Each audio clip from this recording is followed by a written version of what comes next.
Yeah. We got to do a general safety class for him. I know. Yeah, exactly.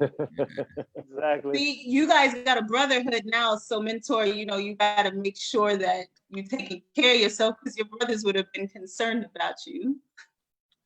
I will make sure I'm taking care of myself, just like we're making sure that we're on and we're live right now. We're live right now. And there it is.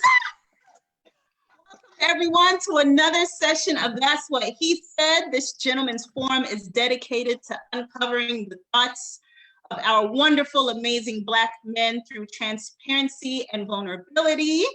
Of course, you can catch up on prior conversations on YouTube, but this much needed dialogue is intended to foster better relationships, impact our communities, and begin our healing steps towards well-being, right, mentor? Joe, right. Mark, Chris, yep. Well-being. So we thank you all for joining in as we help to change the narrative and push our people forward. So we have an interesting and different session today, of course, with our 4 fellas that we have on the panel. We're also inviting our viewers on the panel today. So y'all pray for me as I work host/IT. But this is going to be a great session. We don't know what the viewers want to know, so it's going to be interesting to hear from them. So we're going to go ahead and kick it off. But first, fellas, would you guys like to say a little note? I'll start with Mark. I would like to say welcome to all our listeners to 28 Concepts. We appreciate you guys. This is our 10th episode. We're looking forward to this episode and many more like it. So welcome, sit back, and put on your seatbelt because this roller coaster ride could go anywhere. It could go any way. Yes. And I thank you all ahead of time for your vulnerability and honesty that you always bring. Mentor, would you like to greet the folks? Yes. Hello, everybody. This is a healthy mentor right here reporting live from St. Louis. I just want to say a happy 10th anniversary, Alicia. Exactly. Happy 10th anniversary. Exactly. See, Joe. You guys got a brotherhood now, so mentor, happy you gotta make sure that Chris. you take care of yourself. Happy 10th anniversrsary, Mark. And for those of you who this is your first time watching us, Somebody can you turn down the volume, whoever is also watching it. Somebody's streaming, so make sure it's also muted. Thank you. Go ahead. Yeah, if this is your first time watching us, strap your seatbelts on. Don't be afraid to chime in and give us some questions. Talk to us because you'll be surprised and fulfilled with whatever response that you get from us today. Hey. Because they picked the right day today. Y'all is ready. I know Mentor was ready from like Tuesday for today. So yeah, this is gonna be a good one. Joe, Chris? Go ahead, Joe. We made it. Number 10. We made it. Yes, we did. Wore my special underwear for this episode. I hope those underwear aren't the ones you wear for cowboy games because... Oh, okay. All right, Chris, would you like to greet the folks? Greetings, blessings and manners. Welcome everybody. Joe just threw me off. It is Ninja Turtle brief. Yeah, so. But yeah. Like Mentor said, just get ready. Get ready for the ride. Enjoy the ride. That's dope. All right. So, first off, can we just give a round of applause to this fella who has perfect attendance? He wins the perfect attendance award. He not only joined the panel when he was on vacation, when he was at dinner parties, and even when commuting from one place to another. So let's give it up. Round of applause for Joe Mo for his perfect attendance. Great job, Joe Mo. I don't know how he did it. Right. Let's hear a quick speech, Joe. Honestly, I just try to hold it down for the fellas each week, man. I honestly look forward to this. I think it's great for the culture. I think it's great for what's going on. And I just want to make sure every week, you know, if one can't make it, I just want to make sure I'm the one that's gonna make it to hold it down for the fellas. Because Alicia then turned on us, and she's officially rooting for the ladies when she started with the fellas. So First You of noticed all, that too? I I'm noticed rooting it. for whoever. They all do that. Right. Mhm. Look. All right, so let's go ahead and get started. For those of you that want to join in on the conversation, Jomo is going to add in the chat, or Mark, or one of them, are going to add in the chat just some courtesy points and the invitation for Zoom for you all to go ahead and join us. Please note that there is anywhere between a 20 to 25-second delay, so just be patient with us. So as the viewers are chiming in, we're going to let one of you in at a time. So let's just kick it off with a quick question that I have for you guys as the viewers are tuning in. So, you know, I have to know out of the 10, which episode was your favorite and why? And this is also a question that I would love for the chat to answer, because we have some diehards who have, like Jomo, had perfect attendance. So I'm curious to know, like, which one has been your favorite episode? And I'm gonna start with Chris. My favorite episode is the one that I wasn't on. And because Alicia liked to rub it in, you know, about perfect attendance. I didn't make that one because I was a best man in a wedding. So You gotta pass. You I gotta mean, pass. And you know, we support Black families. So yes, you need to I go guess to I the would have wedding. won the award if I actually came on despite that. But my favorite episode is that one with Janine. Because I learned a lot from that. You know, I'm not saying the others weren't good, but you know, that one was a little bit special. You know? Yeah. For sure. Yeah. All right. Even though I wasn't on it. Even though you weren't on it. Yeah. Right. You see how unselfish I am? All right. Let me jump to Joe. Which one? My favorite is the first one. Just all of us coming together and not really knowing, you know, how it would be. It was our first time, and I think that first one left a great impression on a lot of people. You know, they say first impression. I think we were just raw and uncut, and we kept everything transparency, and I think that's what gained our loyal viewers and new viewers. So I welcome you all. You know, if it's your first episode, I welcome you. If it's your 10th episode, I thank you and I welcome you. But this show will go on. Okay. All right. Nice. Mentor. Yeah, Joe definitely gave me something to think about. Great memories on that first episode. Again, when you don't know what to expect, you kind of like you put your best foot forward, and that was pretty special. But I'm definitely gonna have to go with Mrs. Lacey, because she reminded me of how I used to watch Chicago Bulls games, when my jaw would just drop, and I find myself just shaking my head like, how is she doing this? How is, you know, it was just that far of a difference between that one and the rest of them for me, mainly because of the healing that I was able to achieve from that particular episode right there. Me personally, what it did for me personally is why I'm gonna have to select that one. So shout out to her again, man. Yeah, absolutely. I have the nerve to call her Auntie Janie now. She be dropping those dimes even throughout the week. Mark, before I go to you, let me remind everyone, go ahead and let us know if you want to join in. I know we had Charles who was waiting. He couldn't wait to come on and share his point of view.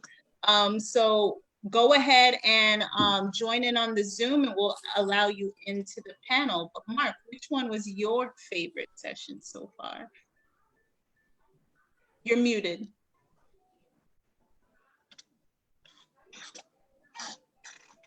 Here we go. All right, I'll send out there. Go with Joe on this one. You know, just giving thanks to my Savior Yahshua that we are here 10 episodes in. But on that first episode, you know, I'm a big fan of group bands. You know, New Edition, Troop. And what I thought about us that first day before we even knew each other, before we knew who was on, had no expectation. You know, we didn't know this thing was gonna jive, but we was gonna jive because all groups sometimes they don't stay together because of the chemistry. So that first one at the box, man, I think we hit it right at the ballpark. We came out the gate running, and we just blended in. I mean, these three gentlemen and the lovely Miss Alicia, this thing came out, and we haven't looked back since. So that first episode was my favorite because it had me now looking forward for the next one. So I have to go to the first episode. Okay. All right, nice. I remember just sharing this idea with each one of you individually. I was like biting my nails, like, are they gonna join? What do they think about it? Even from Mentor, I remember making that connect, like, hey, I'm a fan of your work. But tapping into you guys and just your willingness, I could never appreciate you guys enough just for being so candid and available. So thank you again. Next question for you. Let me see if anyone is trying to join as yet. Okay. All right, some are letting me know they're coming on. All right, next question. What has being on this panel revealed to you about yourself? So I'll start with Chris, and then Chris, you could pick who goes next. All right, honestly, it revealed that I'm more emotionally intelligent than I thought. Mm. Mm-hmm. Okay. Yep. Yeah. You can go next, Mentor. It revealed my resilience and commitment. I was having, commitment issues with being consistent with things that are good for me in the past. And what it did was it showed me that I do have that ability in me when I want something bad enough. And it also helps to come in with people that I want to talk to on the regular. And actually, if this show was 3 times a week, I would probably make it. Hold on. Okay, let's not get carried away now. Okay, no, but you bring up a good point. It does help to have people that worth talking to, right? Because if we couldn't stand each other, we'd be like, we're gonna hold off till the following week. So. Great point. Let me jump to Joe, and we have Charles Holiday waiting in the waiting room, y'all. So let me jump to Jomo and then Mark. Oh, well, it not just me. It just showed that, man, that, Black King still reigns supreme. That we have a lot of intelligent Black men, and just working with you three fellas, man, and even Alicia, just giving this free game to people. We don't charge anything for this. And so week after week, I ask people, my friends, I had a friend call me Tuesday morning, could hardly hear him because my phone was broke, but he was just telling me, like, man, what y'all talking about is some nice things, man. Like, we need that. We need more of it. And just knowing that we do still have men in the world that are able to give this knowledge to not just adults, but to carry down to their youth, and also to help in people's marriages. A lot of people turn to us for advice on what to do in their marriage, their love life, or even their own life. So, amen. Okay. You see that, ladies? Get the bus stop too. Don't you bring a bus stop on this episode or any other episode, okay? Mark, go ahead. Yeah, I would have to agree with the guys. Just brought in me one thing that showed in me that I definitely need to be more knowledgeable in my books and have more information about what's going on in the world today. Because some of the conversations that we bring up, it's like, oh man, I never thought about that. I don't know enough on that to really give an adequate answer to it. And should I, being that I don't know the whole story? So it makes you, say, this is coming up. Let me make sure I have both sides of the story. Let me have information and facts, and not just, social media information. Right. So that's what it revealed to me, that I definitely need to be on my game and just be a little more studious and into what's going on in today's environment. Wow, that's really honest. Thank you for that. And I love that it's making iron sharpen iron, if nothing else. So great points. Let the games begin. Let's welcome Charles to the panel. Let's see if did I admit him right? Okay.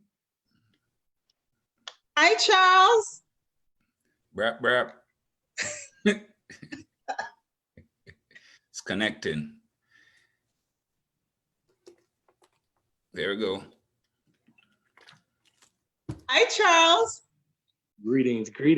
It's Hey, Sunday. there you go. Well, Holiday, you got a full beard, boy. What up, King? What it That thing is big. You see what the quarantine will do for you, man? You see what quarantine will do for your life? Oh man. It just sounds like something real getting ready to come out your mouth. That's all. Out of my mouth?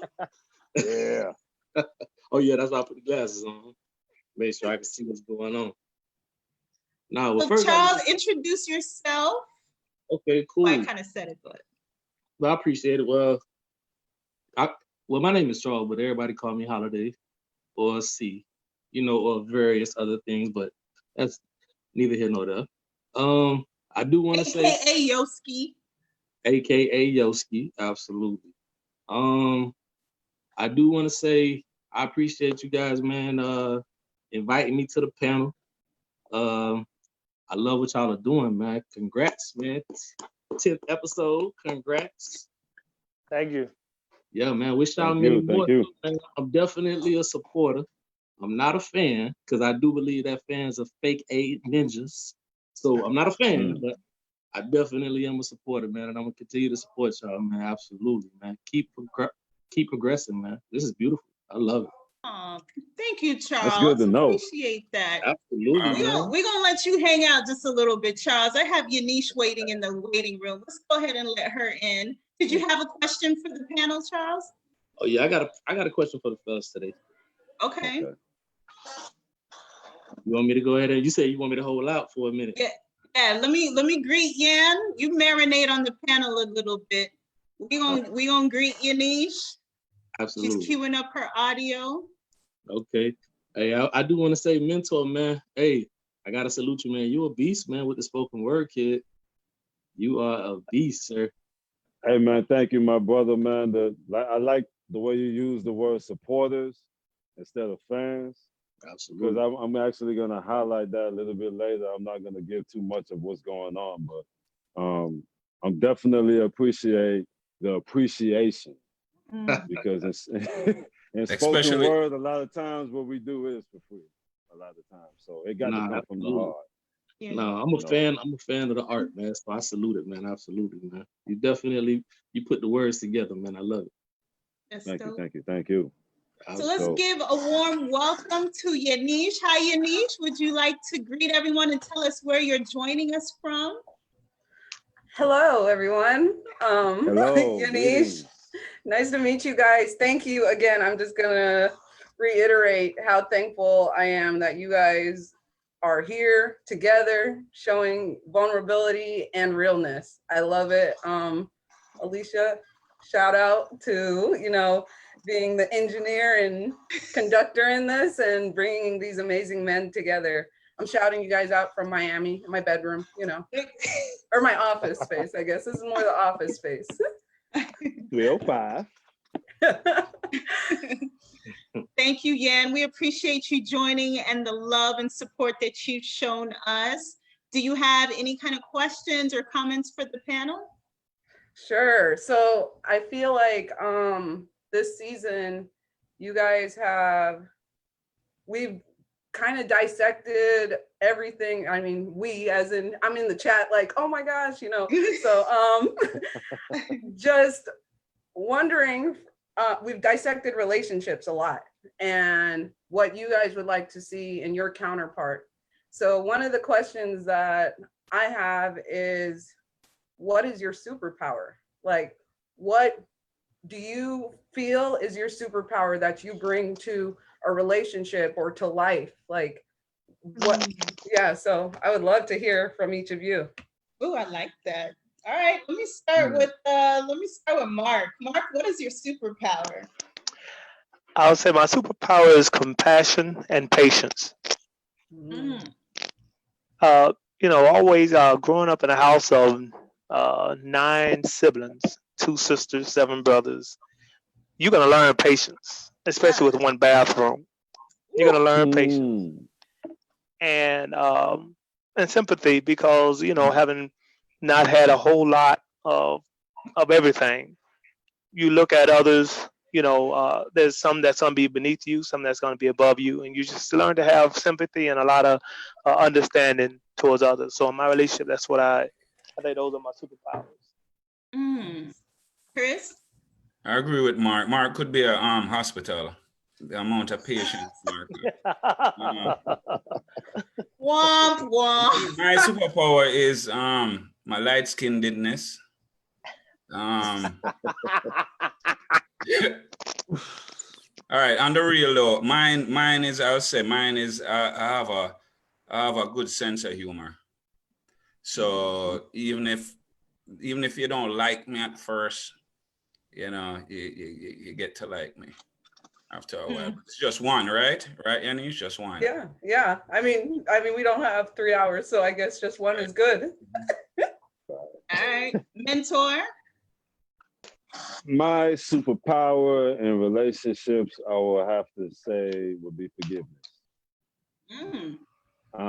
I realize how important that is. I grew up in a house with grandparents who were married to each other for over 30 years. And that type of longevity consists of, first of all, the infatuation stage has to be over with. Then the disagreement stage, then okay, now you may get upset and say how you really feel one night stage. And all of those right there, in order for any relationship to achieve some type of longevity, we have fun and it's easy, through the dating and the great sex and all of that. But can you forgive the very thing that you're pissed off about the most? I realize that that's a superpower of mine now. Okay. I love that. Kudos to Q. Look, that's dope. All right. Joe, what is your superpower? Probably transparency. Just understanding that it's kind of two, transparency and always understanding that in a relationship that I'm king. No matter what, I'm king. I'm not gonna put my head down. I'm not gonna give up on anything. I'm not gonna sit there and let you take the lead because you asked me to. I'm gonna remain the king. It's kind of like a lion mentality. A lion teaches his youth and his girl how to hunt. That doesn't mean they stop hunting. They continue to hunt because at the end of the day, there's always going to be somebody trying to take your throne. So I always have the king mentality and transparency. Just understanding that sometimes if you're not honest with somebody, if you're not really telling the truth, that it can come back to backfire in the long run. So just always being open and honest, and hey, if you feel some type of way about it, that's your feelings. But I respect it more that if you understand and you do something about it instead of pouting and saying, "Why did you say that?" It's something that I think that I bring to the relationship. Okay, nice. All right, yeah.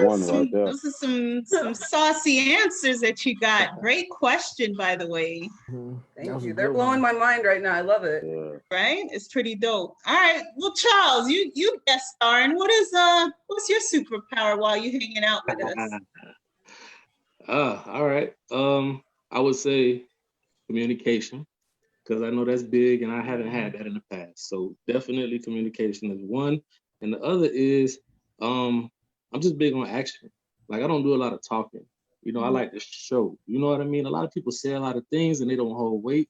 So for me, I'm big on, like, I'm not just gonna talk about it. Let me show you what I can bring to the table. Let me show you what I can do for you. Let me show you how much I care. Let me show you how I can hold it down. If I say it, you might as well just write a check now because it's solid. Okay. I knew something real was gonna come out of his mouth. I knew it. He was waiting for that. He was waiting for that moment, boy. It came. I know. Hey, listen. I know a lot of people ask me, like, what Yoski mean? I hear you say Yoski a lot, and people wonder what that is, but it is an acronym, and it stands for You Only See King Inside. So that's just how I look at myself. Like, anytime I look at myself, like, that's all I can see is a king. So that's why I saluted you, Joe, when you said that, man, because I really know that. I understand that I am the king of my household, and I just got to carry myself. I got to walk that walk. Let me tell you something. Y'all got these women out here just completely round of applausing y'all, because there is nothing better than to see Black men, no matter how light skinned they are, Chris. 1 point for light skin. Hey, team light skin in the building, man. It's so good to Team see light y'all skin. saluting and loving on each other. Oh, it is a rich thing. It is a rich thing to see. Oh, this is awesome. Thank you so much, Yanish. Any closing words for the panel? No, thank you. And thank you for your responses. It's just like refreshing and elevating and all enlightening, all of the above. Thanks So for let's the keep it classy going. question, Yanish. Oh, I got All a right. question for you. Thank you. Wow. Great Hold up. question. Thank you. All right. So, Yan, I'm gonna swap you. I'm gonna get to Charles's question. We got Shelly waiting in the waiting room. All right. Later, Yan. Thank you so Later. much. All right. Later. All right. Take Later, care. later, So later. Charles, so you came on. You had a question. Yeah, so I do have a question for the gentleman. And afterwards, ladies, y'all can chime in too and comment. But this is a conversation that I've been having for a while with a lot of my peers. And I've really only gotten like feedback from the female aspect of it. So I wanted to really see how the men felt about it. And it is based on relationships. So as we know, we living in a new era, right? So it's a new day and age, new mindsets of people in relationships. So my question is, how do you guys view relationships? What's your view on as far as how it should go? And I'll break it down as far as a lot of people feel like nowadays it's a 50-50 partnership, right? We both bring everything to the table. So we split everything. So it's 50-50 on bills, 50-50 on house maintenance and everything else, right? And some people are cool with that type of situation. Others, they feel like they have those older traditional values still. Whereas the man, he would be the provider, so he'll take care of the majority of the bills, and the woman would take care of the household. But as we know nowadays, you got a lot of independent women who now they're in the workforce. They work the same amount of hours as we do. They feel like they bring to the table as much as we do. So they feel like that's not an even situation anymore. So I just wanted to know from the men first, and like I said, the women, y'all can chime in. What's your view on how you feel like you would like your ideal relationship to be? I tell you what, I'll chime in on that. Well, you know, when you said 50-50, right there, you already leaving 50% on the table. So, you know, they say 50-50, really, you giving 100. You know, because if I'm only giving 50, that means 50% of me is going somewhere else, right? So these person giving 100. And I'm like this, every relationship is different. And this is why so many relationships, I think, get screwed up, because I'll come into your relationship and I'll tell you, listen, this is how you need to treat your wife. This is how you need to be treated. Or this is what you need to do. That might not work for you and your situation. So, my man, only thing I can say is about how a relationship should go. You need to find somebody who's complimentary to you and you're complimentary to them. If you're an old-fashioned man, I need to go find me an old-fashioned woman who think the way I do. And no sense of me being an old-fashioned man and going to get one of these, you know, what they call them, Gen X women who I'll do it myself and you ain't got to open the door for me. No, now I don't need that person. So you need to find somebody who's compatible to what your thoughts of a relationship are. Y'all mesh together, talk, communicate, and make it work. But man, there is no blueprint on relationships. Look around, all kind of relationships out there. So, So find somebody who's comparable to you. Okay, let's go to mentor next. Okay, phenomenal question, by the way. Appreciate and Mark, equal phenomenal answer. We're just gonna take this right here, right? We're just gonna call this a relationship book. Okay? Know what I'm gonna do with this relationship book? What a way. It's just the closest, and this is just recently, by the way, the closest I've heard anybody explain how relationships should go was Mrs. Lacey. Aside from that, compatibility is the key word. This is why Kobe and Jordan couldn't play on the same team. They both score. Pippen complimented Jordan for a reason, because he was compatible with him. what works for one relationship won't work for another. And especially if one woman makes a lot of money and the man doesn't. Now the insecurities of that man over time, he might be cool with it at first because he's gonna, reap the benefits from her making that money. But over time, it's not gonna work. Same with the man making all of the woman and the traditional household woman staying at home, cooking and cleaning and raising the children. That might be even what she thinks she wants in the beginning, but over time, if there's an imbalance that is so far off, that over the course of time, that relationship is going to suffer, especially in 2020, especially in quarantine 2020, when two people have to spend all of this time at home. So if you're spending all of this time at home, guess what? Both of you better like Netflix, or both of you better like something that you can enjoy at the same time, or else here comes the arguments. So that balance, that yin to the yang, that, I think it was Paula Abdul that came out with opposites attract back in the day. Sometimes that's the case, and that's why I say it's no blueprint to actual successful relationship, because the people who are counted out the most sometimes are the ones that can run off 10, 15, and 20-year relationships. So that's my answer. All right. We got Shells waiting in the waiting room. Thank you for your patience, Shelly. Let's jump to Jomo and Chris. Yeah, I definitely agree with the fellas. A great question, by the way, Yoshi. That's a question that actually not even a question. That's an argument in probably 75% of households. That's a whole session in itself. Listen, that right there. There's honestly no right or wrong answer. But in my feelings, I just say that team is team. I say everything should, compromise with everything. Hey,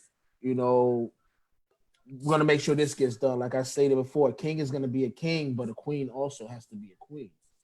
So you can't expect for me to hold it down and do all these things, and then you're slacking, and then you feel some type of way because of a reason. And that's why I think we're saying that there's no blueprint to it, because we'll be given 100%, and you still won't even get 5% in return from the opposite sex, and it go both ways. To where, like Mentor said, in this type of season, we're seeing a lot of breakups. We're seeing a lot of domestic violence cases. We're seeing a lot of people in the house going mental, and a lot of people aren't coming out this quarantine as a couple anymore. It's the truth. It's the truth. Before I go to Chris, it's important to keep in mind too that relationships are ever evolving. So you might start out with a plan and an idea in the front part, but they say on average a marriage, I believe it was a 30-year marriage on average changes 7 times within that span of time. So within the 30 years, every 7 years, every 7 years, your relationship dynamics change. That's people's personality, that's wants, desires, goals, all of that changes. And with that comes career changes, family changes. So there's gonna be times where the man is on top making the majority of the money, but you gotta walk softly, as they would say, because that could very much change. And now the woman could be making more money. So it's all about how you act when you're the one on top. I think that's the part that matters the most, male or female, because when you are the one that is bringing in the most of the money, that's going to be the biggest test of your character. Like, how do you treat that other person? And you got to remember that their day is going to come where it's reversed. So whether you'll always be a king, she can very much make more money than you one day. It's how do you remain in that posture despite those money wars, because those money wars are real. I'll jump to Chris. I'm not here to preach. I'm sorry. Go ahead, Chris. All right, Janie. Go ahead, Janie. And what you was talking about is they call it the 7-year itch, right? That's when every 7 years you get an itch. So if you pass that, you just go to the next stage. Congratulations. I agree with all the guys. It have to be complementary, it have to be compatible, and that's a wicked question, by the way, Charlie. All right.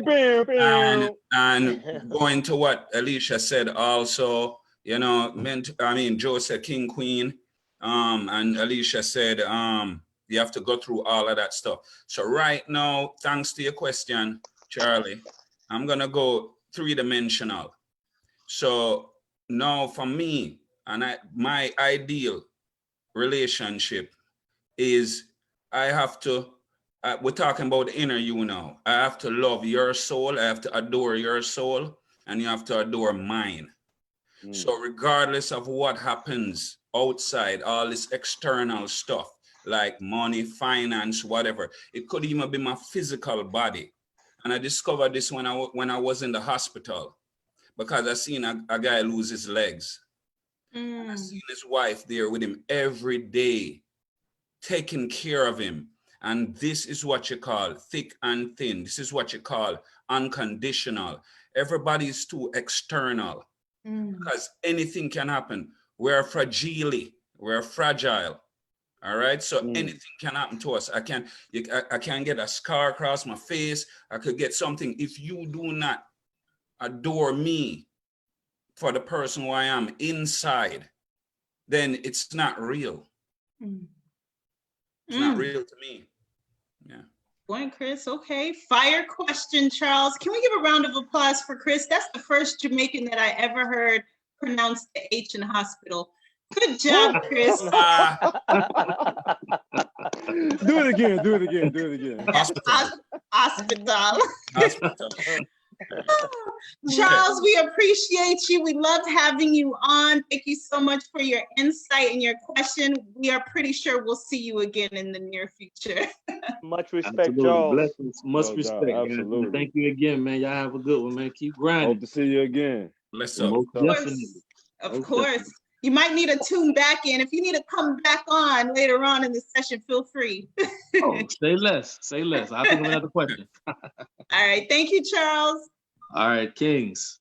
Salute. All right. So next up, we have Shelly joining us. Hey, Shells. She's connecting to audio right now. Hi, Shelly. Hi, how are you? We're good. How are you? It's good to see you. Hey, Shelly. How you guys doing? Good. Great. Good. Thank So you you for have coming the on. floor, Shelly. You got any questions or comments for the panel? Absolutely. Well, first, I just want to say I think you guys are doing an amazing job. I've had the opportunity to watch all of the episodes. All of them. And some that I had the opportunity to go back and rewatch. So Nice. And re-debate. So I just want to say I think what you guys are doing is amazing. I also want to see in my relationship, it gives as far as just being able to talk and look at things from different perspectives. Taking in what everybody say, I think it adds to the Black Love movement. Shout out to all of you, and kudos to Jomo that haven't missed any episodes like what's going on.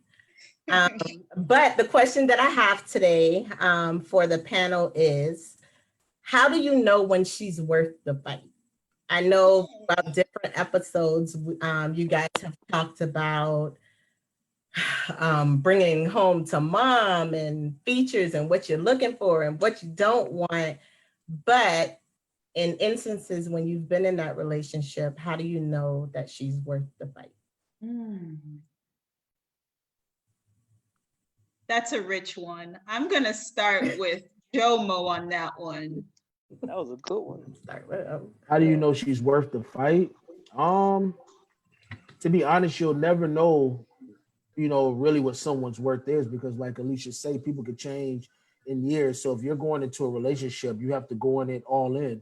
You can't go in it tiptoeing. You can't go in it halfway. You have to go in knowing that, hey, this is who I want to be with. So no matter what come arise in this relationship for this, what I'm trying to do, I'm going to make sure that I'm standing as a king to her. So if it's me fighting for my relationship, I'm going to fight for it, until you realize, like we did in a couple, like I think our third episode, realize that some people don't appreciate the fight. Some people don't really understand what you're fighting for, and it kind of gets you in a trance to where you're like, man, I'm doing all this fighting, or I'm going this hard for someone that really doesn't appreciate me. And then that is when you have to count your losses. But I say that going into it, you have to just have the mentality that this is who I'm gonna be fighting for. This is who I'm gonna go hard for. This is who I want.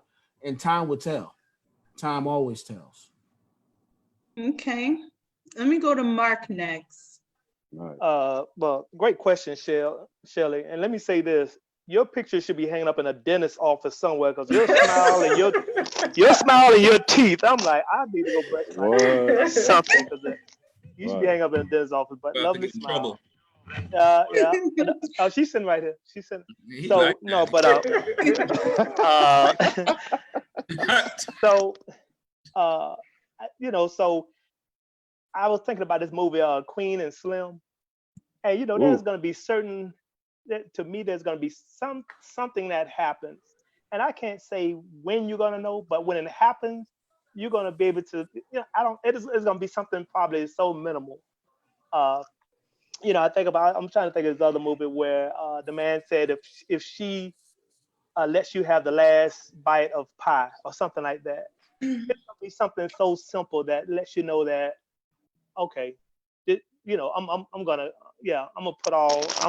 this is my ride or die. She's worth the fight. I can't say what that one thing is, but it's gonna be something that you hold to your heart. Something that's very important for me. It was seeing a person around kids, see how they act around kids.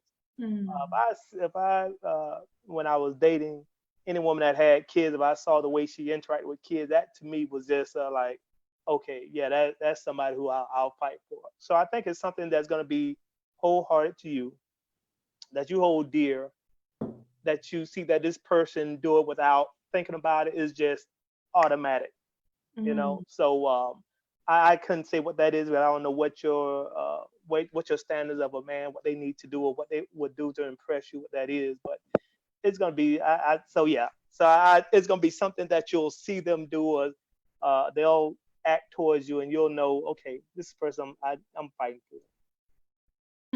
Okay. My experience. Chris?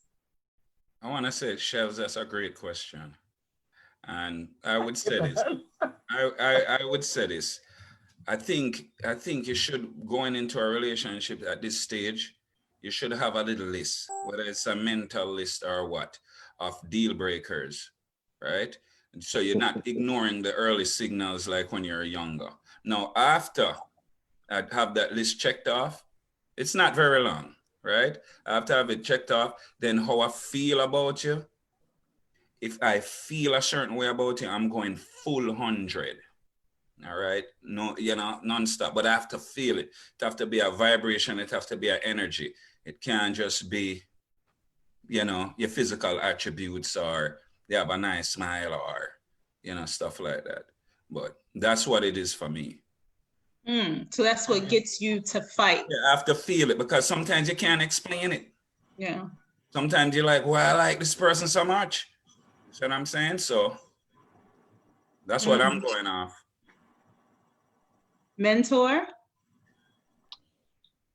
First of all, Shelly, I just want to say that you made sure you asked the question that we could not dance around, that we couldn't sugarcoat, yes, you set us up nicely for that one, and I appreciate. She worked on that one. That's what this show is intended for. Okay. Basically,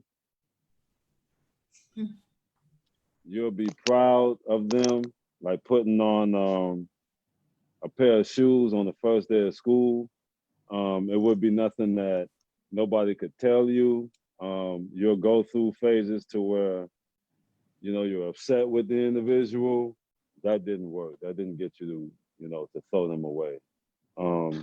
May start to have kids with the individual. Those hard times will come. That ain't enough. They'll start to do probably the worst things that they could possibly do, and you'll lay down in the bed and look at them and smile still Mm. and go, that's my baby, man. That's my baby. This is a reason why they say in those wedding vows, for better or for worse, and through sickness and in health. Is a reason why they want you to understand that before you say I do. Mm. Because the infatuation stage, I don't want to repeat myself, but the infatuation stage comes in every single person you link up with.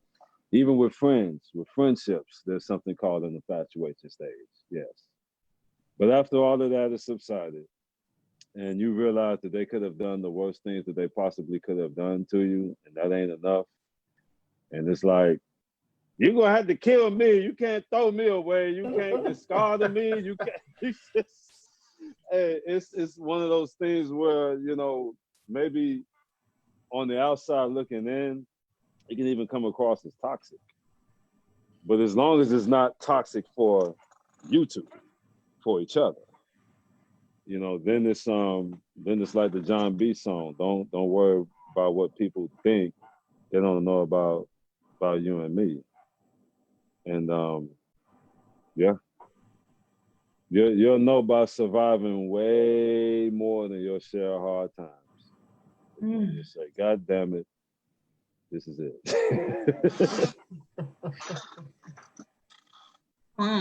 Dels, what you think? I want to flip that question back to Shelly. When do you guys feel like, when do you as a woman know that it's the fight, it's worth putting up the fight?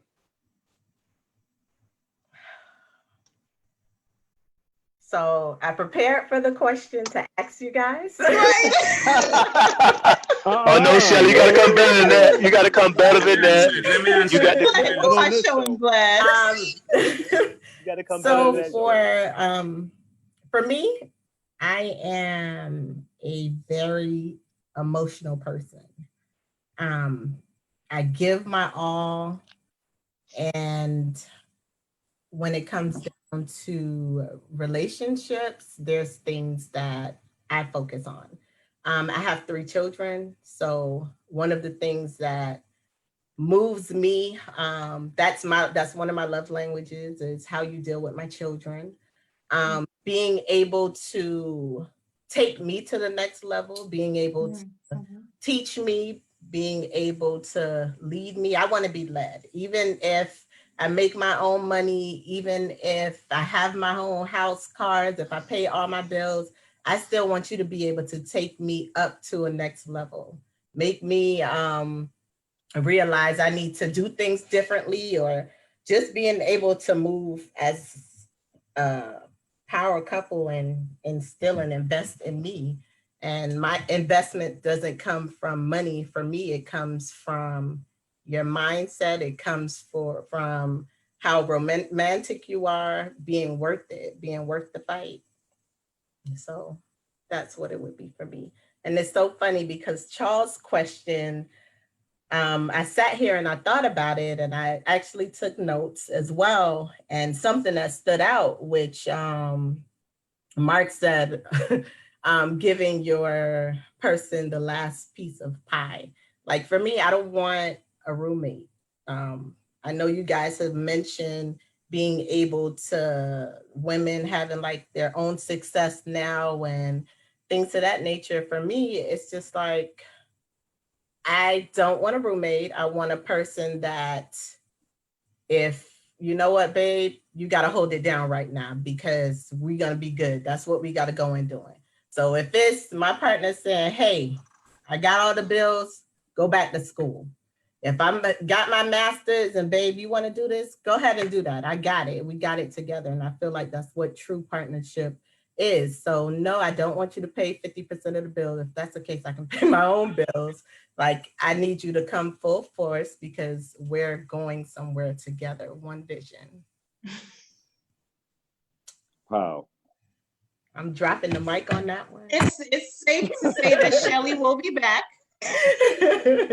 Safe to say that she will be back. Those are some on point comments, Shelly. You got the chat lighting up with agreeance. You got Uh-oh. Chandra, Aisha, Luz, they all just rooting for you and in agreement. So well put. Well Yep, put. fellas, make sure you don't be a wicked stepfather. If you love Shelly the, will not have you. if you love the cow, you will accept the calf. Absolutely. One I'm big, not saying you're a cow. I'm just saying. absolutely. Got I it. think what he's trying to say is don't just drink the milk by the cow.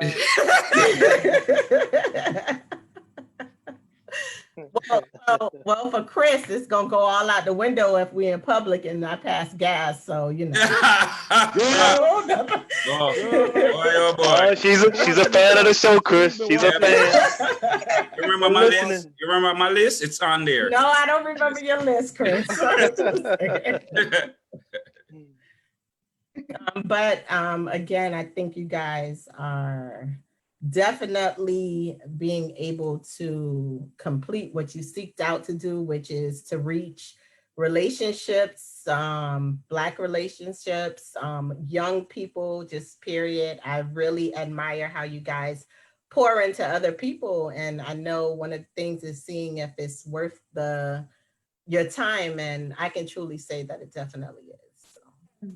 Thank you. Nice man. meeting you Wow, guys. from the Face bottom, to from the face. bottom of my heart. Shelly. Thank you. Oh, Very much.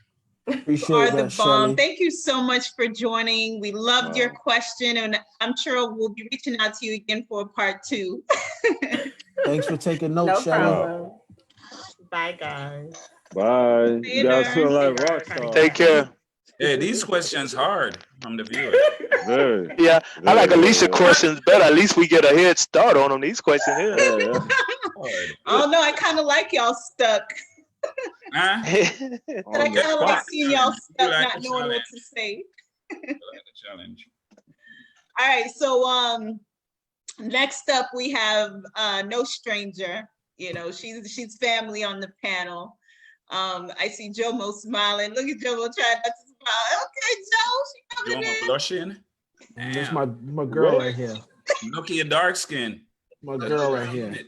I know who you about to You call. see that blush? I'm gonna let you This introduce her. my red guy blush.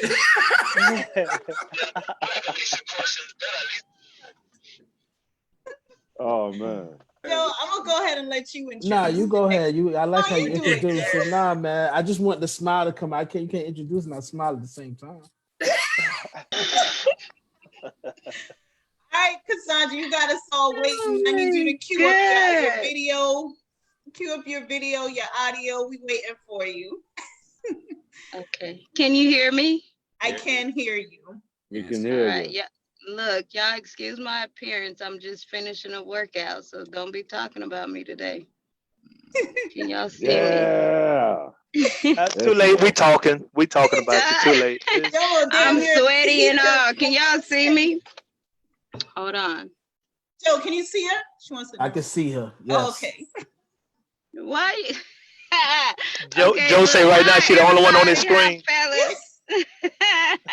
Y'all have been doing an awesome job, guys. Look, I had a question and I'm like, do I even ask my question after Shell just finished what she said? Yeah. Like I'm way off subject now, okay? Like, do I She even turned want to it go out. back? She really did. She did. Drop the mic. I guess I can still ask it, but it is taking you back a little bit. My question was,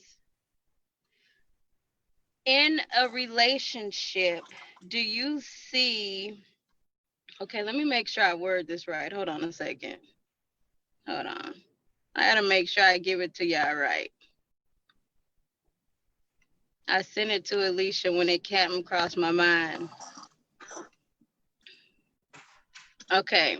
So should men be seen as providers or partners when it comes to finances in relationships? Providers or partners? Okay, Right. let's go to mentor first. Mentor, providers or partners? Both. both. Explain. if you're a provider, you know that should be. You shouldn't be doing it for a side chick. Right? If you're a provider, let me just say that first of all, if you're a provider, because you know if you do have a bunch of side chicks out there, you know your providing will run thin at some point, and then you won't be able to provide for who you ought to be providing for. So if this is your actual partner, you know, like one of the gentlemen was saying earlier, there's no such thing as 50-50. I, you know, came up in the era where it was, you know, the women, I believe the women was, I guess, selling themselves short. Well, y'all need to come up with half of these bills. Well, where's your 50%? Like those type of arguments, like you said, if you ain't putting 50 up, then the other 50 is somewhere else. Mark said that. And 100% effort will stop you from looking at the keeping the record of stuff. That's what it'll stop you from looking at. Oh, I paid the light bill, you got the water.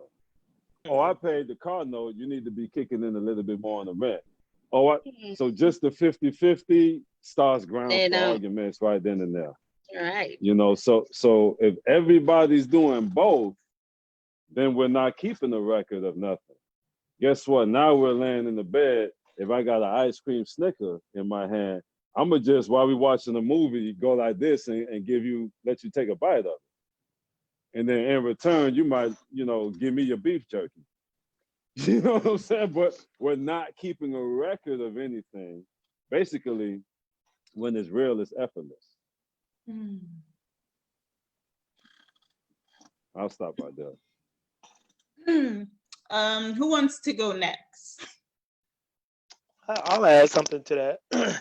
You know, because it's funny as you grow older, you tend to see things differently, right? So when people say provider, so when you're 18, 19 provider, you're thinking like your parents, somebody who always gave you everything you need. But when you start getting into a relationship, the man being the provider. So I grew up in a household where the man was the provider. I was taught to be the one to have to make sure that you know, the house was stable, that finances was taken care of, the bills. Not that I had to pay them all, but made sure they were all paid. I was brought up to manage. But provider don't mean that I have to pay for everything, right? Just make sure it's done. I make sure that the environment is conducive for things to be accomplished. So I think when you're growing up, you think of the provider as somebody who's always giving you what you want. That's not what a provider is. So to me, the man do need to be the provider and a participant. But the provider is that I'm making this environment conducive where we can exist, right? And also I'm a participant in everything that goes on. You know, it's a business. We're running a business right now. And the business is our relationship. And again, just like Mentor said, like, you know, I've heard many times before, I'm putting 100% into my relationship. But in your business, would you put 50% into your business, or would you put all your hard work into it? And that's what this relationship is. Correct. So so he's a provider and a participant, but so is the woman being a provider and a participant, because it just can't be a one-way street. I agree with Mark 100%. You stole it from him, Mark. I believe everybody's a provider. Most people just on this one financial level. To me, that's just so shallow. Like when I think about buy me things, and I get a car, we're gonna get a house. What are we gonna get? Right? That's not it. Listen, I have the stem on the apple. I provide that. Right? You don't have the stem. You provide that. I provide everything. I provide the love, you provide love. We provide for the kids, everything. Everybody's a provider. But once you start cutting it down the line, then it's gonna become a problem. Everybody's the provider. That's just a social stigma that everybody's been running with, right? It's a part of that's a part of the rat race to me. Try and get these things, get these things. Things gonna go away. They're gonna go away. So that's it to me. Everybody is the provider. Okay. before I queue up Joe for his answer, if anyone would like to join in on the panel following Cassandra, feel free. We have the Zoom invite and password in the chat. So go ahead and join us if you like. Joe, I'm gonna toss it to you. Provider or partner or both? I think first and foremost, a provider, and I'm gonna agree with what Mark said. A provider is not someone that just does something financially. Provider is someone that's going to give knowledge, teach them things to enhance their, you know, their own profile. Like I have a thing with women, like you know, I let them know, like I'm not, you know, when you leave me, I want you to be a better woman than what you were when you came in with me. I have no hate towards you. So if you come into me, you didn't know how to cook, I'm going to teach you how to cook. I'm going to get in the kitchen and lead and show you, hey, this is what it looks like. Cook, you know, this like that. You know, if it's, hey, money management, I'm going to show you, hey, let me not go to the store. Let me sit back, or when I go to the store, you're going to see me calculate. I'm doing that because it's like a kid. They're watching you because they're seeing, they're trying to learn your tactics. So for a man, and it goes back to a king thing, you always teach your woman, provide your woman with the knowledge that she needs to go out there in the real world or to be able to handle certain things. What's going on in this new generation is we have different people, different things that are, you know, clouding the vision. Like, you know, we had the whole wave of the city girls where girls are asking for, you know, for you to pay my bills or all these things. And these are the same girls that come on and they wonder why they can't keep a man, or they wonder why they think that, hey, because he might have paid your bills, why in the long run you're looking like the fool because, you know, he done used you and did what he had to do, and your little light bill is paid or your phone bill is paid. So, and I think that's where we lost it at. But a true man knows that providing is just not financial. It's a lot of mental things. There's certain things you want to teach them. You're gonna show them things. You notice they dress a certain way. Hey, I think you should change up. Maybe someone never told them that because they didn't care about how they looked in the public. But me, I care about how you look in the public because you're a representation of me. So I'm providing you that knowledge and I'm giving you that feedback to say, hey, don't wear that. You know, or maybe it's, you know, hey, take care of yourself, eat more veggies, drink more water, you know, small things like that. Hey, you know, when you put gas in your car, don't put 87, put 93. You know, it's little things, and that's providing information. And I think a man should always be a provider because at the end of the day, it goes back to what we said, Cassandra, a man is a king of the jungle. And we have to teach our queens how to hunt. Yes, I agree. I mean, that question, because you look at the dynamics of a relationship. Yes, the man, to me, I see the man is the head of the house. He should be the provider and the partner as well. Mm-hmm. But in your key word, you said, Joe, you have to be able to lead. Just because you're a man and you say you're the head of the house, if you're not leading properly, you're not the head of the house. Correct. You're not leading the household as it should be done. Correct. Yeah, some men just love to come in and be like, oh man, you know, we got this, we got that. But when you really look at it, you see the woman acting out of character, and it's like to like myself or my brothers on the panel, we're gonna look at her, and I know Chris, you're gonna look at her and be like he don't got his chicken check. You know, why is she wearing this around me? Why is she acting like that? Like, okay, your house is dirty. There's dishes in your sink. Why isn't it being washed? And it's like you think you have your house in check, but really and truly, if you provided the knowledge and provide the information and led the right way, you'll know company's coming over, babe. I need the dishes clean. Yeah. I'm gonna sweep the floor, you clean the kitchen. And it's like small things like that. And I think that's the biggest thing leading. Yeah, some people are just there for the vacation, but you really need to stand in the paint and lead. I really love this conversation of providing being beyond the financial and how men can also provide knowledge. And Shelly said it so great when she said having a guy to help her get to the next level. Because we're a force ourselves, right? We know that there's a lot that we could accomplish by ourselves as Black women. There's a lot that we had to accomplish by ourselves with Black women. But don't mistake that for the power that comes when two are in agreement, because no matter how strong we are, like when we can have that partnership, and to Cassandra's point of being able to have a trusting, reliable leader, Like, Yes. you could claim to be a man all you want, but we ain't gonna follow no idiot. You get what I'm saying? We're not gonna let our guards down for a bum. You get what I mean? Like, we had to be strong. We didn't have a choice. So in order for us to relinquish that control, which we want to, that submission where they say we won't submit. Black women want to be soft again. Like, don't believe the hype. Like, we don't want to be hard, and we don't want to But be Lisa, like this. can you speak for yourself instead of saying Black women? We don't want to be hard. Women don't want to be hard. We don't don't want to be out here doing them. Now, and Shelly, we had to be hard. There's times when we had to be hard, or it's a defense mechanism. But for the most part, okay, I'll clean that up. It's usually a defense mechanism, or it's just what we've had to do to get by. But when you break it down, like when you Janie it, right? When you Janie it and break it down, like, we don't want to be hard. It's our desire to be able to be soft again in a trusting and reliable space. But we ain't gonna take that risk if we don't see it. What you think, Cassandra? Yes. You said it, girl. I mean, just like myself, Shelly's a single mom with 3. I'm a single mom with 3. My kids are older now, but when they were younger, I couldn't even imagine being around somebody who would not accept my kids or you know what I mean? Like, if you didn't have a vision for yourself, there's no way you can be around my kids and not have a vision for you, because they have dreams of their own. And as their mom, I need to make sure you have a vision that's going to align with the vision that I have for them, or whatever. We got to come together and have you know what I mean? Yeah. Like, it's just not going to work.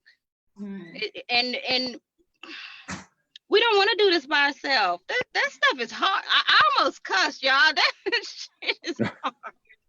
It is hard. Women do not want to be single mothers. Do we do it? We do it and we choose because we have to, not because we choose to do it. And does it harden us a bit? Yes, it does. It hardens us a bit. But when the right somebody comes along, trust and believe that soft heart is still there and waiting for that king to just open it back up. Cassandra, can you do me a favor? The question you had was, what was the question? Oh, it was, should men be seen as providers or partners when it comes to finances in a relationship? I want to share this quick story of a medical doctor by the name of Dr. Robert Harris. He left his practice because he was pursuing a man that he knew to be God in a body. And I don't want to get into the weeds of that, but his wife, he was a medical doctor, and he was actually leaving his job, and his wife had to go to work. Now, I just want you to put yourself in a position that you were married to a medical doctor.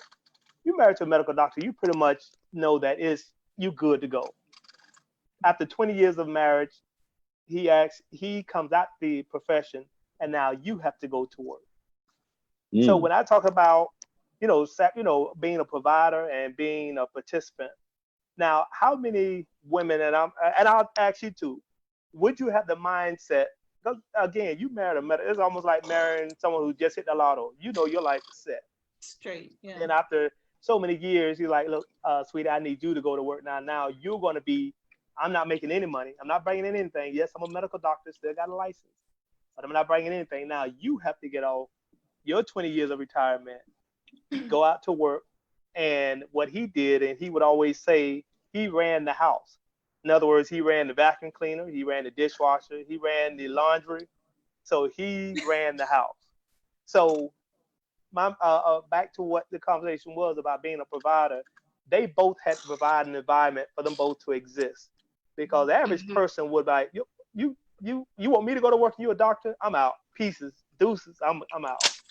So you have to have the right mindset of what a provider is, and what am I participating in? Because we have to make this situation work.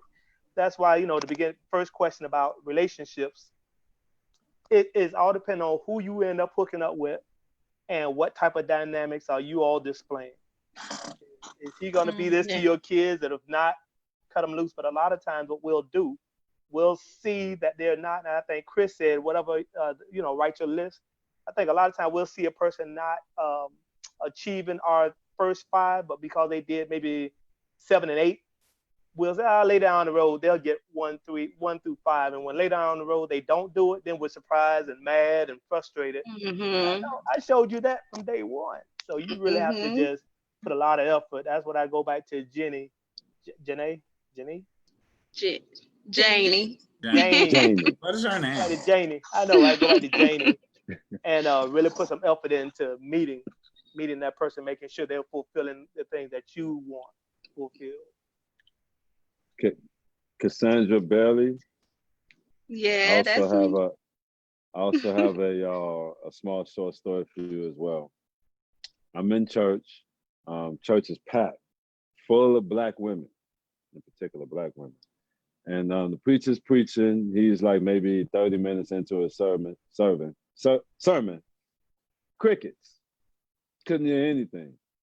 Right now, as he's preaching, I forgot what part of the Bible where he says, for the first time in this church, and the man, the head of the household, is supposed to be the provider. When that word provider came out of this pastor's mouth, revival took place, huh? 30 to 50 women. Hallelujah! Amen! I thank you, Jesus. They went bananas. They wanted him to rewind it. They wanted him to elaborate on this verse for whatever reason. And today, I'm glad you said this, Joe. You really made me look at the word provider meaning different things. Yes. You can provide knowledge.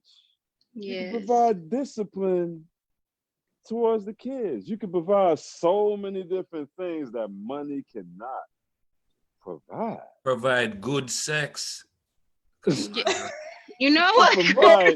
You can provide a stroke that she never seen. Don't tell me that's not essential. Don't tell me that's not essential. It is essential. It doesn't pay in the top 3, FPL, Chris. but Especially in this COVID, this pandemic. It's an essential service. I don't pretend. Yeah. But that's all I wanted to add, Cassandra. You know, that I really did learn that providing means more than just financial. So that great and question, for the woman as well. Women are providers in the relationship too. Exactly. Very much so.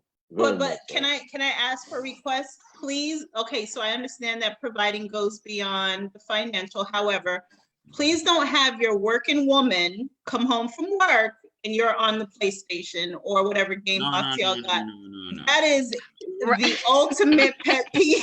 No. Because no, you won't get any good anything after that. Sam, come get your wife. Sam, come get your wife. That is, somebody asked me to make sure I specify that on today's call. So there you go.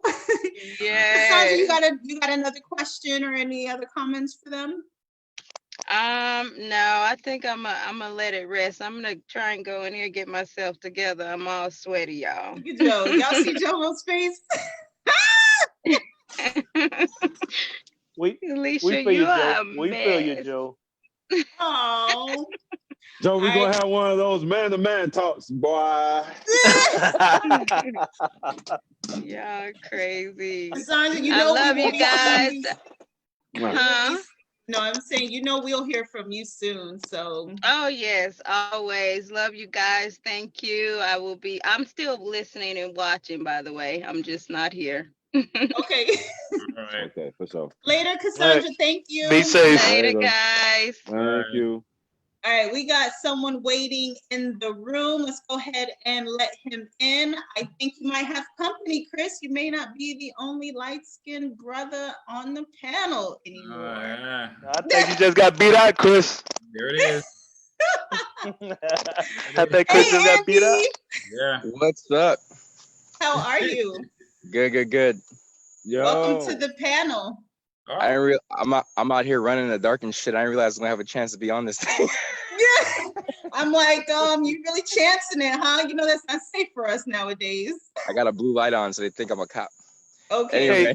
Andy, is that a fanny pack around your chest? What happened? That a fanny pack around your chest? Yeah, bro. It's called the free train. Shit holds your phone, your keys, and everything. Hey Andy, you so light, bro. You in the dark. You so light, bro. You in the dark, and you still look light. First of all, I'm happy I'm on here because I was tired of these goddamn light skin jokes. So I ain't gonna be taking my boy Chris out like this week after week. Okay. Rock. Man. Nah, man. Just wanted to jump on here. Say thanks to Chris for always keeping it 100. Jomo and Mentor for always being super inspirational, and then to Mark for always providing that sagely advice. And since you want to make light skin jokes, it makes sense seeing as how he was born about 20 years before the civil rights movement. So I understand. This is true. Most importantly, I want to thank Alicia for having the foresight to put all this together, and creating an opportunity for people to, really talk about things and get some things off the chest and seek guidance and that type of thing. So I do have a question, though. It took me a while to think about it, but it's a two-parter. So especially for Mentor and Jomo, because they're so involved with the youth on a consistent basis. So there's two things. One, how do we because I'm working on a couple of things right now, community-wise. What would you guys suggest would be the best way to get the youth to open their minds to new programs so that we can attack a lot of the things that we've been talking about regarding financial education, that type of stuff? And two, how do we get the community, the leaders involved right now? And I'll give you an example. So I was at a business function a couple of months ago, and I don't know if you guys know what opportunity zones are, but an opportunity zone is basically a big tax break for wealthy investors, but actually the whole hood could take advantage of it, and you could develop a whole neighborhood and make it something special. I brought it up amongst the community leaders, and of course I got the backlash. That's a Trump thing, that's a this thing. But little did they know that the shit was already being built in their own community. And it was exactly through this thing. So it's not something we can really fight against. So the two-part question is, one, what do you think would be the best way to get the youth to make sure that how would you roll a program out to them surrounded around finance and real estate and stocks and that kind of stuff? And two, how do we communicate it to the elders of the community so that way we can make sure they have their buy-in so they don't block the efforts of what we're trying to do for the youth? Phenomenal question. Like you said, it's two parts. I think it's, somewhere around 3 solutions to it. And one would be to find out what this particular group of kids love to do the most. Let's take dance, for example, because the 13-year-old and 11-year-old where I'm at love to dance. A dance program or getting a dance instructor or a teacher that can keep their attention. Remember, kids' attention spans are extremely short. Then you will have to have something that's very rewarding for them. Goals that, they'll be able to take a trip to Disney World, or, they'll win something, prizes, things of that nature. But their attention span is so short that you have to make them feel like what they're doing, their efforts are gonna come to a specific type of goal. Then you got to center that around the other things, the other aspects that you're trying to do in that community, and make it all a part of the same program. Like 2 or 3 different type of things within the same week. Now dance and writing and poetry or hip hop or rap may be on one day, but the next day may have to be something like fundraising. Like we're gonna have to get out here and wash cars to raise money for XYZ. So these are some of the things that the park that I grew up in, Buccaneer Park in Miami, Florida, this is what they did with us when we couldn't afford to go out of town or to join the summer programs. We had to sell Krispy Kreme donuts. We had to wash cars, but we had to do things that we didn't want to do just to get to all of the things that we wanted to do. And sometimes most of the time, government funding isn't there. So we have to be creative in that regard to raise our own money to fund what it is that we're trying to do. Jomo? Thanks, Mentor. First of all, Mentor, that was a phenomenal answer. A great question, by the way, too, Andy. And I think it's just really like some of what Mentor was saying was just making sure you give them the knowledge when you have that opportunity. Like me, I'm real big on doing it. Like if I'm throwing a football, I know I have their attention while I'm throwing the football. So I'm talking about things. I'm throwing it, and I may say, "Hey, you gotta save your money. You know, gotta put some money aside. This is why I work hard. You know, to make sure we can do things." Or playing a video game. We're not having senseless conversations about YouTube or anything. We're talking about, hey, you see on these games, these things are not real, and in order to continue making sure you do things, you have to do it this way or that way. And times when you just ride and you have that opportunity with them, you have to make sure you have those conversations.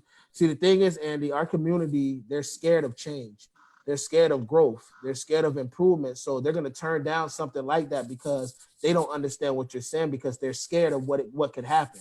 All right. The thing is, I think that is something that we need to put in our communities is that financial knowledge of teaching kids how to, do their taxes. Like once I learned how to do my taxes, I've never went to a tax preparer since, because I feel like it's in my hands now. And I'm teaching everybody, I teach my friends, hey, sign in TurboTax. Let me show you something. And they find out how easy it is, and now they're teaching somebody else, and they can look over numbers. Now, if you get audited, that's on you. I just taught you how to do it. But it's like having those conversations and just making sure that what you believe in, you continue to do. People are going to throw you off because, once again, they're scared of that growth. They're scared of what the Black movement can be when they have more knowledge, Andy. But what you cannot do is stop because they say, nah, don't do it. Like you said, it's coming anyway. So why not get a head start on it? Why not teach them how to do these things? Why not say, you know what? Yeah, I see you're not on my boat, but I'm going to grab 3 of those kids and I'm going to teach them what's getting ready to come. Hey, do you know about taxes? Hey, you want to make money? That's going to get their attention. Make money. Right. Hey, let me tell you something. Let me show you something. My nephew, he wants a blinged out watch like me. I'm not going to tell him, oh, man, yeah, man, that's how you do it, huh? Yeah, bling, bling. No, I'm going to say, well, you know what, nephew? You're going to have to save your money. When you get money from each of us, don't spend it on candy, don't spend it on chips, don't spend it on nothing you don't need. Save your money. Your mom's birthday, go to the store and buy her roses. I'll come pick you up. It's teaching him how to be not only a gentleman, but to understand the importance of stacking your money and understanding the real power of the dollar. And I think that's the biggest thing, Andy. I'm curious. I'm gonna let Mark and Chris also share their points as well. But is it difficult to get an after school program like off the ground? Like, is that hard as far as? No, it's not difficult. Think about it, Andy. You got 4 people on the panel right here.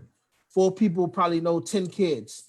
That's 40 kids. That's gonna know 10 other kids. Now we're doubling to 80 kids. That's gonna know 10 other kids. 120. I had the pleasure of going to the Boys and Girls Club when I was younger. And the Boys and Girls Club taught me a lot. It didn't keep me fully away from the trouble, but it made me understand, going into and being a team, playing sports activities, looking forward to flag football, looking forward to the kickball game, but most importantly, not sitting in the house playing video games and understanding what it's like to be a kid, to enjoy it. Okay. Right. Let me jump to Chris. Yeah, what I was going to say is this. Big up yourself, Andy, for that question. I agree with what everybody said. And you did mention real estate and you did mention stocks. I think it would start at the dinner table. You should let the parents be financially educated first. All right. Yeah. And then there's this, as far as real estate is concerned, for the kids to get them engaged. There are little games. There's this website called biggerpockets.com. Where you learn real estate investment, and they go in. So to get really granular with it, they also have a cash flow game, which makes it fun. So it's actually at the same time that you're playing and you're having fun. It's like Monopoly, right? You're learning how to budget. You're learning your cash flow when you buy a property. Is the property brand new or is the property old? So now I have to go with a 50-50 rule or whatever, and know what I set aside for vacancy, maintenance, all that stuff. It's not just buying a property and renting it. You could end up in a money pit. you know what the comps are in the area, what the taxes were, but you learn all these things. The game does all of that? Yeah, and You that's need to send me the info. I'll post it in the chat later. But that's it's amazing. biggerpockets.com. Okay. That's all. Yeah, but that, and then also you have little things on YouTube like for dummies, you know, stock options for dummies, which breaks it down at a very basic level, and then you can grow from there. But once everybody knows and start, you know, sending, this is a fun way for the kids to actually learn it, because like you were saying, there's a lot of ADD going on now, especially with everything that they have, the apps, the social media, all that stuff. But on a granular level, I think that is what you need to do, like put it in games. And then once another person start, just like what drug dealers do, once they start to say, oh, where you get your money from? Oh, I got my dividends, you know, so I got this, you know, Jordan. And once that start going on, it start to glorify it versus glorifying the street life. I could see Andy literally hosting a session with like 20 kids, but playing that game for all of them to see one time. And you stop and have discussion throughout the game before you go to the next level or the next scene. And you're explaining it as they're playing it. So yes, they're engaged and they get to go home and try the game as well. But there's that open discussion, because as we know, peer-to-peer learning is the best learning for them. So if they could talk through and explain what that's just an easy and expensive way to get started. That's a great point. Mark, anything you want to add? I think the guys kind of hit the box. I was leaning on what Chris said. Was running through my mind, Andy, was, you know, I remember when I was in the boys club, one thing they did with us, they would expose us to things that we didn't even think we could be exposed to. I remember being in the boys club there in Fort Lauderdale. They had someone to bring a violin, a cello, all these different instruments. You know, we was from the hood. All we want to do is throw a football and bounce a basketball. They brought somebody in from the University of Miami and showed us, asked us, do we know what sports management is, or sports medicine? So what they did, they took things that we was interested in, but really told us, okay, you're just looking at the small picture of the athlete, but let us expose you to all of this. And I think that's what Chris was just saying. You know, everybody want to be a realtor, but do you know the whole gambit of it? Do you know what other facets that you could also, you know? So in other words, they took our interest, but then showed us the whole picture of just that interest. I remember growing up, my mom always said, you know, stop playing on that. I'm going to show my age now. Nintendo. Get off that Nintendo, because that's never going to make you any money. Come to find out, there's people playing PlayStation making over $1 million a year in advertisements. So taking those things that they love, because one thing I have learned as a trainer, even with grown men, I can train you on stuff all day, but if I don't show you how it's going to apply to your everyday job or how it's going to benefit you, oh, you dropping that out the door. You dropping that off your head just as soon as you walk out the door. Yeah. So take what they love, and since they love so much, try to teach them everything about that little facet that they're in love with. And you'll be surprised at when young people are exposed to other things, they thought they just loved this, but man, I really do love playing the violin. I didn't know that. So that would be my advice. But yeah, pretty much what everybody said. And a good old field trip. Just bring them to the place of, expose them to what it looks like to be in it. Show them what the numbers look like on a check. Show them, you know, expose them to the place of development. Yeah. Nothing like somebody showing you actual check. This is what I got paid. Right. Like, oh, what? Exactly. That's what they do on the infomercials, Mark. Yes. Yeah. Andy, any other questions? No, man, that was really good insight. I'm gonna definitely lean on y'all as I'm putting the bones and the framework around this thing together. So I appreciate it. And one more burn from Mark on the way out. You know, I'm happy you got that, whatever animal that is behind you, because you damn sure look like T'Challa's daddy from the Black Panther. Oh. Hey, Andy, he always ride with me, bro. He with me every Sunday. Andy with the ammo. Matter of fact, let me move over. Let me move over a little bit so he can see. Yeah, just make sure you're not a cheater. Thanks for everything, guys. You guys are Andy, be good. Andy, good check out the chat. You got some people that would love to partner with the infrastructure, so y'all might have something in the works here. Big up yourself, Andy. Awesome. Thanks, Andy. Oh, Thanks, guys, guys. this is so much Be fun. safe, Andy. All right, let me see. We do not have anyone as of now pending in the chat to come on in. We might need to do a part 2 of this, but how are you guys doing so far? I don't want to go to the kitchen yet. I'm good. Oh, that's a plus. That is a plus because normally right about now you I love the spontaneousness of the questions, like you said, not having a chance to go over them and then being hit with it on the spot. Yeah. That is pretty yeah. I tell you, I love the fact that the thoughts that's going into these questions. These just ain't no little league pitches. These jokers in the MLB throwing some curve. I'm like, oh no, okay, Mentor Joe and Chris, y'all take this first one. I got to think on this one here. Hey man, that's MSNBC question. CNBC question. Yeah. They said, hey, y'all 10 sessions in now, we're gonna turn it up. They don't care about what your favorite color is and all of that. Nope. I love it. At all. Oh. All right, so it looks like we are towards the end of our session. Really quick, just want to thank everyone for tuning in. This was such so great to have everyone from the chat kind of jump in and ask their questions. It won't be the last time for sure. But Mentor, let me ask you, we didn't have a poem last week. Chris said that he had the poem, but when we gave him the mic, he was ready.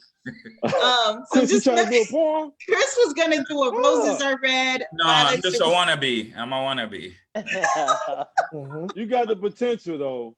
Yeah, I don't have any. All right, but I'm a wannabe. I would love to be able to do that. Yeah. We're going to an open mic one night, brother. We're going to an open mic. I can get you started upon the stage. You're gonna really test our camaraderie right there. Right. Let's see if you hold up and you're not embarrassed and humiliated. No, man, it's all fun and games. Tell somebody to get hurt. Right. Exactly. Yeah. What you got for us, Mentor? So, again, this is the 10th episode.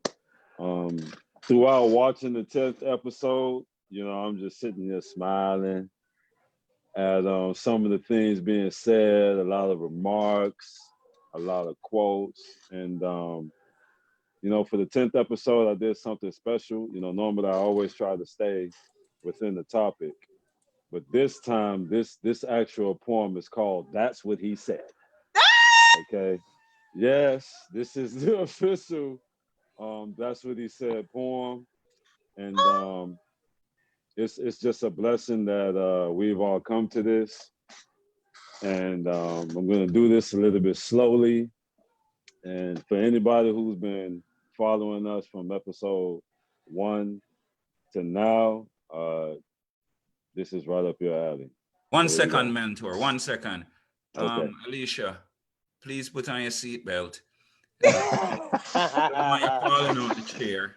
All right. That excitement a while ago. All right, go ahead. Sorry. So it's 7 p.m. on the Sunday evening, and I'm frantically at the last minute going over some questions. Fighting my own insecurities and thinking, how can I teach these people the lesson when my own life is in such chaos? In a world that appears to be lost, 5 individuals consistently appears on a Zoom with a few mental brooms in an effort to clean up some of this mess. So God put Alicia Donaldson to the test. And he must have told her to always bet on Black because she reached out for some help and some wisdom from Joe Black, and know that big puffy black beard doesn't make him the Black Santa Claus, but he still comes bearing gifts for the cause of enlightenment, the opposite of entanglement. It's no coincidence that Mark Adams definitely knows how to untangle hard topics and add some smart logic from an angle that we wasn't looking at. And ladies, you might find yourself looking at the hypnotic Jamaican accent of a Chris Lynn, and that's great.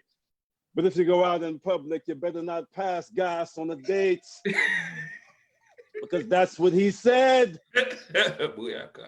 We can come up with 8, no, better yet, 28 concepts, while the Facebook police might view us like bomb threats from the 6,000 views from taking baby steps. And originally, we all thought that that was as good as it gets. And I haven't even begun to talking about Janie Lacey yet. Talk about a relationship trauma expert who flows like water, washing away drama dirt. Doesn't matter if you have any mama and daddy hurt, you can purchase one of her books and just read it until it works. And at first, I thought all of this was a bunch of hooping, hollering, and why should I even be bothering with the arguing, until I noticed in the chat room, we groomed a hardcore following. Okay, now I'm starting to see the vision, Mrs. Donaldson. The goal has always been mental and emotional remodeling in the hearts of women and men, strangers and friends. Every episode, we never wanted to come to an end. We've come to an epiphany like Thanksgiving pilgrims, capturing the essence of every Williams, of every Andy and Yardy, watching every show. And you just might find Tamara sitting in the front row, supporting the team for show for the win, loving me like Augustine. Something ain't right until we see a statement from Aisha, and lately Cassandra Bailey and Kimberly Adderley became family similar to the Black Lives and Sarah Matter. We've come up with a plan. Ain't that right, John Samuel Duran? A collective effort from everyone is how we can execute the plan. Amen. Bop, bop, bop, bop. Oh man, that was so fun. Listen, that was so fun. Oh my God. I tell you, put on a seatbelt. That was crazy. That's art smart. The wordplay. Best. Oh my God. Hey, listen. Got everybody's name in there too. Everybody almost, look, I still left out a few, but you know what, man? This is episode 10. Can y'all imagine episode 20 and 40 and 50 and 100? You know, it's just a blessing what we're doing. And I just want to give back to the people who pour so much into us. You can kind of see the excitement on their faces today when they came in to ask us those questions. So I see you getting emotional, Alicia. Hold it back. Hold it back. Don't do it. Don't do it. Wait till we go on air. Gangsters don't normally cry. It's okay. We balance you out. Okay. Yeah. There's a lot of tests. Right. Oh. Oh, you're looking for me to.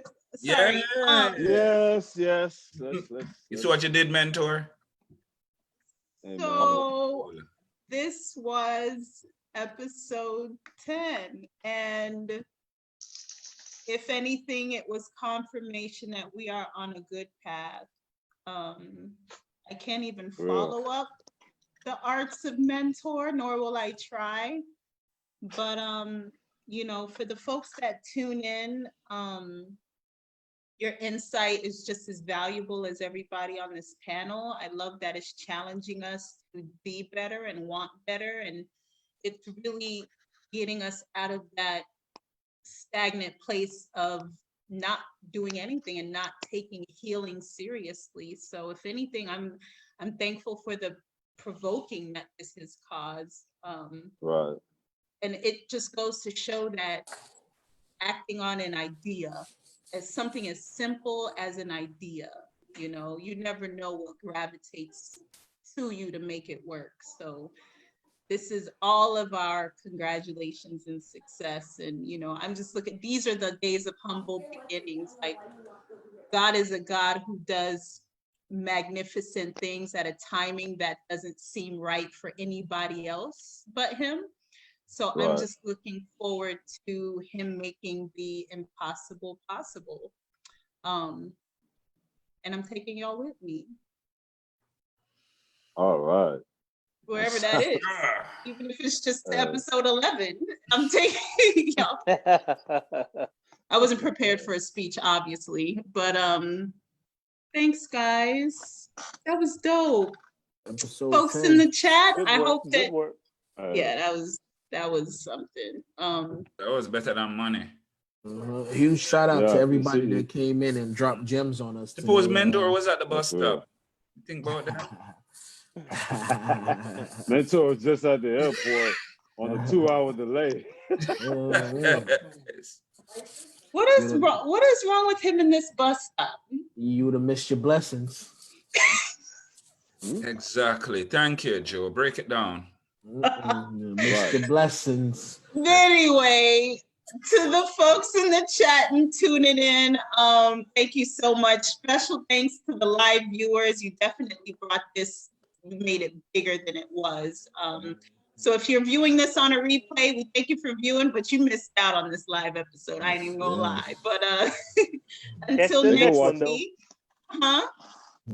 Catch the next one. Until the next one, exactly. Tell a friend to tell a friend to tell a friend. Tune in Post every this Sunday, replay. 7:30. Mentor put that icing on there. Also, Alright. quick reminder, you guys continue to be safe out there. In the past 18 days, 1 million new coronavirus cases in America, 1 million positive cases in the past 18 days. So that's not even called a pandemic anymore. It's got to be another word for that. I just want to remind everybody to stay home, be safe, and do whatever you got to do to protect your families. Ugh.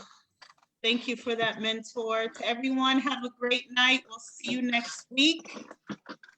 All right, guys and girls, be Hasta safe. luego. Peace and light.